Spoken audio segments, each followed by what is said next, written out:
আমি নতুন একটা জিনিস আপনাদেরকে দেখাবো, যেটা আমরা পালং শাক বলি। তো পালং শাকটা কিন্তু আমরা সাধারণত শাক হিসেবেই খাই, কিন্তু এটা কিন্তু একটা ক্রিস্পি একটা চিপস হয় পালং শাকে। আমাদের পালং শাকটা জাস্ট খালি যে ডাটাটা ফেলে দিয়েছি। ক্রিস্পি আনার জন্য কিন্তু আমরা একটু স্টার্চ ইউজ করি, লাইটলি ফ্লাওয়ার ইউজ করব যাতে এটা একটু ক্রিস্পি হয়। সিজনের জন্য এখানে একটু সল্ট দিব। ফ্রাইংটা একটু লো হিটে থাকবে যাতে এটা দেওয়ার সাথে সাথে পুড়ে না যায়। আমরা স্পিনাচটা দিয়ে দিচ্ছি।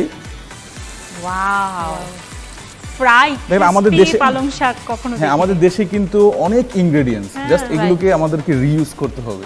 একদমই খুব কম সময় লাগে। আর এটার মেইন যে টেকনিক, এই টেকনিকটা হচ্ছে এটার কাটিং। যে জুলিয়ান যে কাট করলাম, যে সবগুলি কাট যাতে এক সমান হয়, যাতে একটা বেশি পুড়ে না যায়, একটা হবে না এই টাইপের না হয়, সবগুলি সমানভাবে কুক হবে। আচ্ছা।